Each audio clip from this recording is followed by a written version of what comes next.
Was Milwaukee able to attract major stars, again, going back a ways? Well, you kind of talk about Milwaukee theater in two terms from my perspective. You talk about it from pre-Fred Miller and post-Fred Miller. All right. And Fred Miller theater. So at least I had a demarcation you point did. there. You were very dead on, Jim. Fred Miller Theater was the theater that started in the 50s that would ultimately become Milwaukee Repertory Theater. And what Fred Miller Theater was, in its first incarnation, was it was a place where stars would come and do a play for a few months. And it was a different... people who were very successful in the arts at that point, matinee stars, could go off and they could financially afford to do a month in Milwaukee doing a play. But Milwaukee audiences saw people like Herbert Berghoff and Uta Hagen in plays. Rita Moreno was a name. Yeah, I didn't realize that Rita Moreno had been here. Yeah. So, definitely there were a lot of stars that had come through the Fred Miller when it first started. Fred Miller, as it stood, only lasted for a few years, and then it would become Milwaukee Repertory Theater, and it did become a different thing at that point. Going back a little farther, we had Helen Hayes. Absolutely, yeah. There's a huge history of people touring through Milwaukee. Helen Hayes is someone of note. Of course, no discussion of Milwaukee theater would be complete without a discussion of Alfred Lunt and Lynn Fontanne. Absolutely. And despite the fact that they didn't really perform here that often, they would often plan the starts and ends of their tours here in Milwaukee so that they would be close to their home out in Genesee Depot. How did we get them? Well, Alfred Lunt grew up in Waukesha, and he really loved the Midwestern life and loved this little pocket of place where he could come away and be rested and restored. How did he drag Lynn Fontanne out to Ten Chimneys, as beautiful as it is? Well, anyone that has seen Ten Chimneys knows that it is the ultimate resting place. Mm-hmm. It is the ultimate restorative place. And everything that is out at Ten Chimneys, that has been so lovingly restored by the staff out there, speaks of a way that Lunt and Fontanne said they wanted to live their lives. They wanted to live their lives not as traveling itinerant actors. They wanted to have roots in a community. And they did have roots in a community. I mean, Alfred Lunt would invite the local workmen to Ten Chimneys to work and have lemonade and things like that. And Lynn would be seen walking through the town. These were major stars. Place them for a moment as to how big they were, because a lot of people watching kind of know the names, but they really don't realize the impact that those two people had on theater in this country. Right. I don't know that we have a modern equivalent of the Alfred Lunt and Lynn Fontanne in terms of in theatrical terms, but you could think of them in terms of the biggest movie stars of our day. Maybe Brangelina. Yes, they would be. They would be a Brangelina. Yeah. Maybe with a little bit more a touch more class. Yes. Yeah. But they were that big. I mean, they were recognizable really anywhere in the world. They also brought some fascinating people to Ten Chimneys. One of whom was known as the Lord of Mischief. Yes. Yeah. You talk about him. Yeah. Noel Coward. Yep. Yeah. Why did he get that name?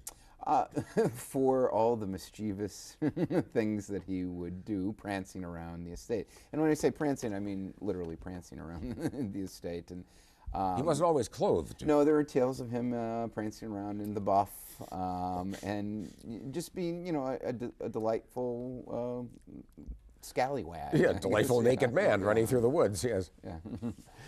But Ten Chimneys was that perfect Midwestern retreat for the preeminent acting couples, friends from literally all around the world to come and relax and decompress and shake off the dust of the road and understand that actors and people in the theater and people in the arts deserved to kick back and read a book and have dinner just like everybody else. And people would leave them alone in the town. They would, yeah. They had great respect.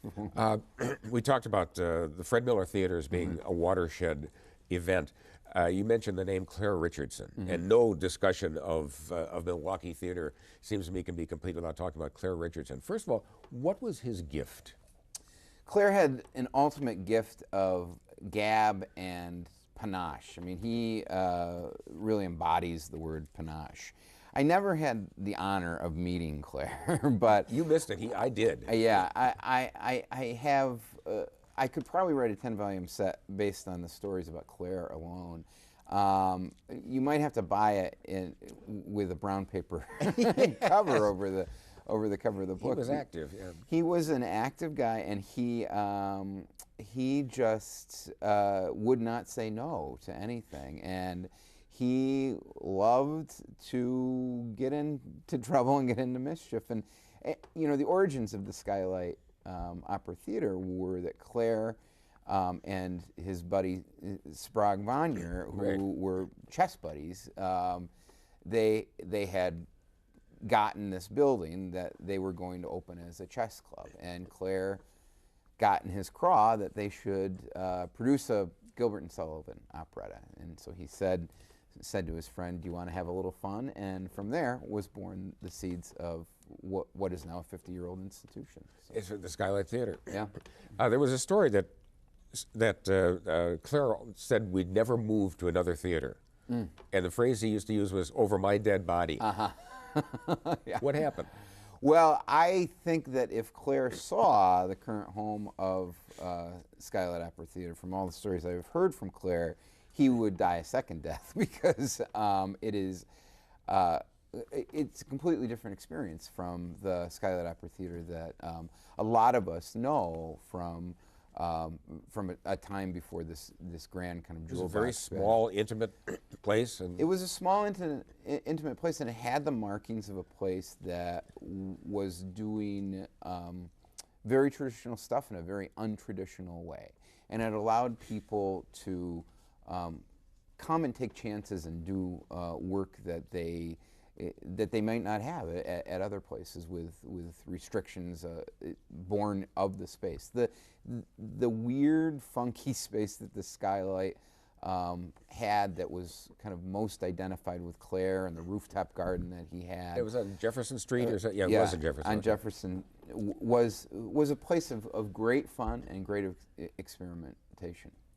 You've got a picture in your book of the parade that went from the old Skylight to the new Skylight, and Colin Cabot is holding something in his hand, and it's the ashes of Claire. Right, and the ashes for anybody who's toured through the current Skylight Opera or performed at the Skylight Opera, underneath the stage in a little shrine, Claire's ashes are still there, and there's a light on them over his dead body. It is over his dead body. Yeah. We mentioned Father John Walsh from Marquette. How important were the universities to the development of theater in Milwaukee? Well, they were hugely important. The thing that you find about the quality of performers in Milwaukee is that they're of the highest quality, and it's because we've had very, very passionate educators at many of our higher ed institutions. Father John Walsh is a perfect example.